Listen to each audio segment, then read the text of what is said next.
2020년도 벌써 하반기입니다. 우리는 2020년을 코로나19와 함께 보냈습니다. 코로나19는 우리의 삶을 송두리째 흔들어 놓았습니다. 그러나 이 고통은 오직 노동자와 서민들, 더 가난하고 취약한 이들에게 집중됩니다. 흔히 코로나19가 우리 사회를 표백하고 있다고 합니다. 재난 상황이 되어서야 그동안 온갖 거짓말로 가려놓은 우리 사회의 취약한 지점, 부끄러운 단면이 드러나고 있습니다.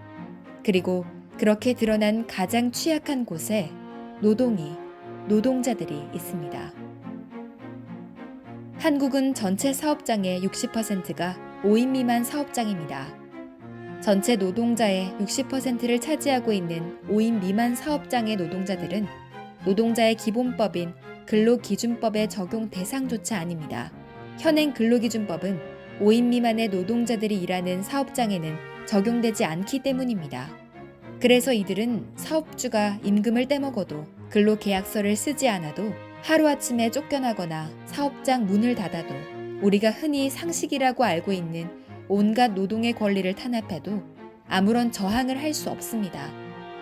그 저항의 근거가 되어줄 법조차 없습니다.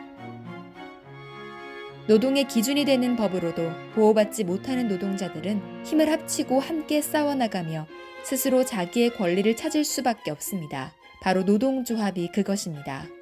그러나 우리 사회엔 노동조합을 할 권리가 없는 이들이 너무 많습니다. 노조법 2조가 규정하는 노동자의 범위가 매우 협소하기 때문입니다.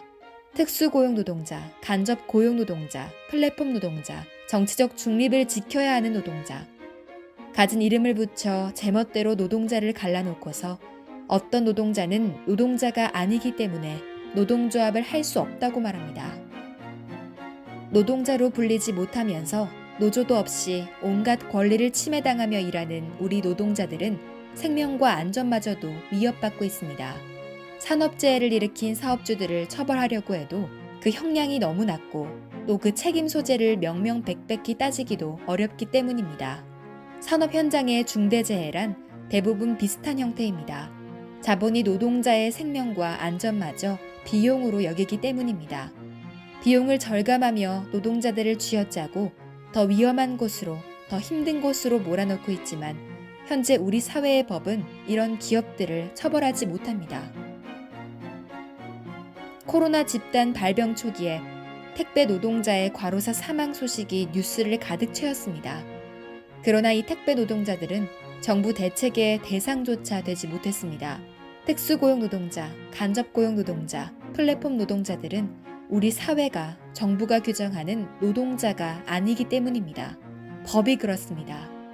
우리 사회는 노동자의 과로에 의존하고 노동자의 죽음을 딛고 유지되는 것에 아무런 제약도 없습니다. 산업재해는 기업들에겐 그저 몇백만 원의 벌금만 내면 끝나는 사소한 일이기 때문입니다. 법이 그렇습니다. 이들은 노동조합을 만들어 스스로를 지키고 싶었지만 그마저도 쉽지 않았습니다. 법이 그렇습니다. 그래서 민주노총은 직접 법을 바꾸고 직접 법을 만들기로 했습니다. 민주노총은 전태일 3법 제정을 위한 입법운동을 2020년의 핵심 투쟁과제로 제출하고 있습니다. 모든 노동자가 근로기준법을 적용받을 수 있도록 하고 모든 노동자에게 노조할 권리가 생기고 노동 현장에서 중대한 재해를 일으킨 기업을 강력하게 처벌할 수 있도록 하는 법. 50년 전 전태일 열사가 이뤄내고 싶었던 노동자로서의 기본적인 권리를 얻어내기 위한 3가지 법을 우리가 우리 손으로 직접 만들고 직접 입법하는 것이 민주노총의 전태일 3법 쟁취 투쟁입니다. 근로기준법을 적용받지 못하는 5인 미만 사업장의 노동자가 350만 명이나 되고 노조할 권리를 제약받는 특고 노동자가 250만 명에 달합니다. 하루에 7명, 1년이면 2,000명의 노동자가 일터에서 사망하는 나라입니다. 그리고 많은 사람들이 이런 비극적 사실을 외면하게 될 때까지 기성 정치권의 어느 누구도 나서지 않았습니다. 오직 민주노총뿐입니다. 모든 노동자의 삶을 위해 투쟁하고 그 투쟁으로 우리의 삶을 위해 가는 것이 민주노총의 사회적 역할과 책임일 것이고 100만 조합원의 자부심일 것입니다.